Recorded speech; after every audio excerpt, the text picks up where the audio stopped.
Afinal, como Boruto ficou tão poderoso rapidamente logo no início de Two Blue Vortex? Existe algum sentido por trás disso ou é algo que não tem o menor cabimento? Acontece que essa é uma das maiores questões que muita gente está levantando desde o início da nova fase, onde é argumentado que não faria sentido o Boruto ter ficado tão poderoso em tão pouco tempo. Porém, nesse vídeo a gente vai falar exatamente sobre isso e eu vou mostrar como foi que o Boruto ficou tão poderoso e que faz sentido sim esse rápido crescimento dele em tão pouco tempo. Então se você ficou curioso, já deixa o like aí para dar aquela fortalecida e para mais gente conseguir ter acesso ao vídeo e também para eu saber que vocês gostam desse formato. Se inscreva no canal também para você ser notificado sempre que eu postar um vídeo novo e poder acompanhar os próximos vídeos. Dessa forma você estaria me ajudando bastante a continuar postando com frequência. Mas tendo dito isso, vambora pro tema. E bom, como todo mundo tá acompanhando, desde que se iniciou Boruto Two Blue Vortex, a nova fase da história, a gente viu que o Boruto se tornou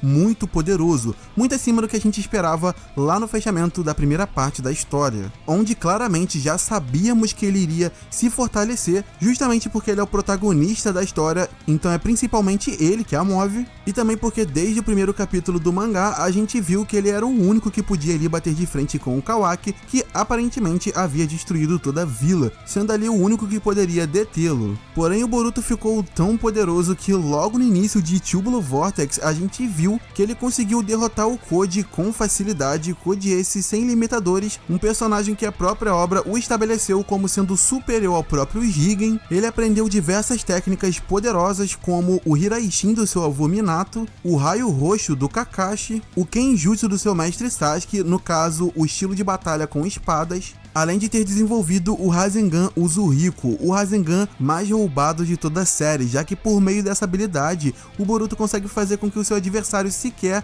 possa lutar. Além de que o Boruto superou o Mitsuki usando a sua transformação sábia, no caso, os atributos físicos do Boruto base são superiores ao Mitsuki nesse modo, sendo mais rápido que ele. E isso é muito bizarro porque até agora a gente só viu o Boruto usando a sua forma base, não vimos ele utilizando o Karma, como foi o caso do Kawaki, que usou a primeira versão do Karma contra o Jura e foi derrotado, e também não vimos o Boruto usando a essência do Karma e também muito menos a sua forma Borushiki, o que faz muita gente estranhar como foi que o Boruto ficou tão forte assim em tão pouco tempo, já que ele ficou 3 anos fora da vila, e se a gente pegar lá os flashbacks que foram mostrados do seu treinamento com o Sasuke, a gente vê que mais ou menos 1 ano depois dele deixar a vila, ele ainda não estava tão forte, quer dizer, ele estava forte, porém não o suficiente ao ponto de bater de frente contra o Code, já que o Sasuke precisou se sacrificar por Boruto fugir, mais ou menos ali 1 ano depois deles terem saído da Vila da Folha. Ou seja, a maior parte do crescimento do Boruto, ou então pelo menos a época em que ele chegou no patamar que ele está hoje, foram os últimos 2 anos. Porém, será que faz sentido ele ter ficado tão forte dessa forma? E sim, faz muito sentido e eu vou explicar o porquê. Primeiramente, a gente precisa estabelecer que isso já era esperado do Boruto. A grande questão é que foi mais rápido do que todo mundo esperava. Isso porque o Boruto ele é um gênio desde criança e com apenas 12 anos ele já dominava 3 dos 5 elementos básicos. No caso, o elemento água, o elemento vento e o elemento raio. Além disso, diferente do Naruto, ele sempre teve facilidade em aprender as coisas, o que já era uma grande vantagem, já que era extremamente fácil ensinar as coisas pro Boruto e ele pegava bem rapidamente. Não podemos esquecer também que, de nascença, o Boruto ele é herdeiro dos Uzumaki e dos Hyuga, o que faz com que desde o berço ele já tenha uma grande vantagem sobre o resto simplesmente por ele carregar a herança de 2 clãs extremamente poderosos. Já um outro fator que precisa ser levado em consideração nessa discussão é que o Boruto, querendo ou não, já é um Otsutsuki completo e puro. Isso foi estabelecido pelo próprio Momoshiki quando ele o reviveu, o que faz com que o Boruto já tenha todas as vantagens que membros do clã Otsutsuki possuem, como um corpo mais forte e resistente ali na forma base, atributos físicos bem maiores do que a média, o que faz com que ele naturalmente já seja superior à maioria dos ninjas, além das habilidades que ele acabou herdando do clã, como é o caso da capacidade de voo, a capacidade de apagar sua própria assinatura de chakra, além de outras coisas que podem ser reveladas. Só isso já seria uma boa justificativa para essa rápida evolução do Boruto. Porém, e se eu te falasse que não é somente esses dois fatores que fizeram o Boruto alcançar o patamar que ele está hoje? Isso mesmo, você não ouviu errado. Para a gente entender isso, precisamos pegar ali o momento onde o Boruto ainda estava treinando com o Sasuke após eles fugirem da vila. Mais ou menos um ano depois deles terem saído de Konoha, o Sasuke acaba revelando pro Boruto que já tinha ensinado tudo que sabia, ou seja, o Sasuke passou todas as técnicas, habilidades e conhecimento que ele possuía, dizendo que o Boruto apenas precisaria aperfeiçoar tudo que lhe foi ensinado, ou seja, ele pegar tudo que o Sasuke o ensinou e levar para o nível mais alto. Então aquele Boruto que a gente vê com o cabelo longo nos flashbacks que foram mostrados, mais ou menos um ano depois deles terem saído de Konoha, é um Boruto que já sabe tudo que o Sasuke tem conhecimento. Porém, ainda assim, ele não foi capaz de fazer nada contra o Koji e o seu exército de garras sujas, tendo sido preciso que o Sasuke, o seu mestre, se sacrificasse por Boruto fugir. Ou seja, mesmo esse Boruto gênio, herdeiro dos Uzumakis e dos Hyugas, um Otsutsuki puro e que aprendeu tudo que o Sasuke sabia, não era capaz de sequer bater de frente com o Koji, tendo sido o Sasuke que fez o ferimento no olho do personagem. Porém, após perder o Sasuke, no caso, após o Sasuke se sacrificar e se transformar numa árvore, a gente viu que o Boruto simplesmente conseguiu chegar no patamar que ele está hoje. Mas por que isso aconteceu? Isso aconteceu justamente porque o Boruto ficou sozinho, sem ninguém. Eu sei que parece um argumento raso, mas eu vou desenvolver melhor para vocês entenderem. O Boruto vive numa época de paz, pelo menos quando ele tinha mais ou menos ali 12 anos. Obviamente que eu me refiro antes dos eventos que a gente começou a ver o mangá, como foi a ascensão da Kara, Ishiki, coisa e tal. Até aquele momento, o Boruto, Sarada e os seus amigos viviam numa época de paz, uma época muito diferente do que os seus pais viveram e até que o Kakashi e outros personagens mais antigos passaram, onde havia guerra a todo momento. Se pegarmos ninjas como Madara e Hashirama, a gente vê que, como eles viviam na época dos estados combatentes, eles tinham uma experiência de combate absurda, já que eles lutavam todos os dias. Já o Boruto, por mais que ele seja gênio desde criança, ele não passou pela mesma coisa, o que obviamente acaba prejudicando o desenvolvimento dos ninjas da nova geração. A sorte deles é que o mundo voltou a ter outras ameaças, como foi o caso da Kara e agora dos Shinjis e do Koji, o que está forçando eles a se tornarem cada vez mais poderosos.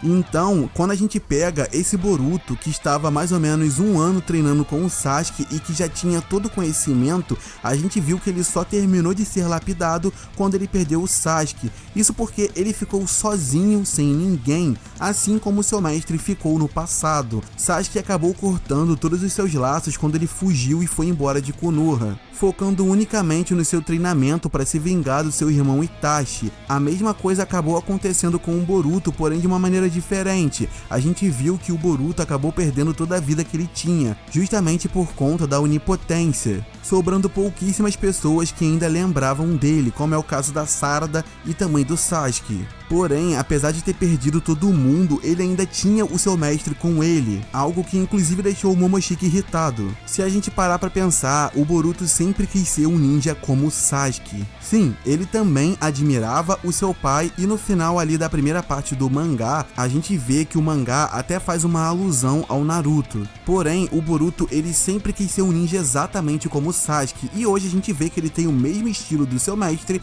e age pelas sombras da mesma forma que o Sasuke sempre agiu. Porém, para se tornar um ninja exatamente como o Sasuke, o Boruto precisaria passar pela mesma coisa que o seu mestre passou. No caso, ele acabou ficando sozinho após o seu mestre se sacrificar. Dessa forma, o Boruto se via diante de uma situação onde ele tinha diversas responsabilidades, onde ele não estava mais naquele mundo sem guerras, num mundo pacífico. Ele estava diante de uma situação onde ele precisaria salvar o seu mestre, precisaria resolver a situação do Jubi e dos Garras Sujas, ele também precisaria arranjar uma forma de salvar o seu pai, a sua mãe e também de, quem sabe, encontrar uma solução para a onipotência, além também de querer se resolver com o seu irmão Kawaki. Olha só quantas coisas o Boruto precisou focar para conseguir resolver. Se a gente pegar uma conversa do início ali do mangá, da primeira parte do mangá, o Boruto pergunta pro Sasuke qual era o ponto fraco ou os pontos fracos do Naruto quando jovem. Sasuke então, resumidamente, responde que o Naruto tinha vários pontos fracos, porém o Boruto não deveria focar apenas em quem era o Naruto nos dias de hoje, mas sim no que levou o Naruto a se tornar quem ele é, ou seja, todo o caminho. O Sasuke comentou que o Naruto ele vivia desanimado, porém chegou um momento onde ele conseguiu superar tudo isso por conta própria. Ou seja, todo aquele caminho doloroso ajudou o Naruto a se moldar. E quando o Boruto realmente ficou sozinho, sem ninguém, com o seu mestre tendo se sacrificado, longe da sua vila, sua terra natal, ele finalmente passou a enfrentar um pouco do que o seu mestre e também o seu pai passaram na juventude. Mesmo ele sabendo que tinha Sarada lá na vila e também a Sumire, que ainda se lembravam dele, Boruto ainda não podia retornar, então ele tinha que continuar treinando sozinho, sem a companhia do seu mestre. Ou seja, toda essa situação e essa solidão ajudaram o Boruto a se tornar ainda mais poderoso, o forjando no ninja que ele é hoje. Resumidamente, foram as dificuldades que realmente fizeram o Boruto se tornar o ninja que ele é hoje. Você pode perceber que até o seu tom mudou, ele tá mais sério, mais calculista, como se ele tivesse perdido uma alegria quando seu mestre se foi. Podemos dizer que o Boruto sempre teve tudo, todo o potencial do mundo para se tornar o que ele é hoje. Porém, não nessa velocidade. As coisas só aconteceram tão rápidas por conta do contexto e a situação que o Boruto enfrentou. Ele não era mais aquele menino que vivia no mundo pacífico e sem guerras. Agora, ele era um homem cheio de responsabilidades, com várias coisas para resolver e que finalmente perdeu a única companhia que ele tinha nesses primeiros 12 meses fora da vila. Mas enfim, basicamente é isso. Eu espero que vocês tenham compreendido e gostado do vídeo. Se gostou, se inscreva no canal, deixe o like também para eu saber que vocês gostam desse formato e eu continuar fazendo. Deixe a sua opinião sobre o tema aí também nos comentários, porque eu quero ver a visão de vocês. Deixa aí, eu vou ver, vou curtir, se bobear eu também vou comentar, então deixa aí a visão de vocês. Eu vejo vocês na próxima, falou!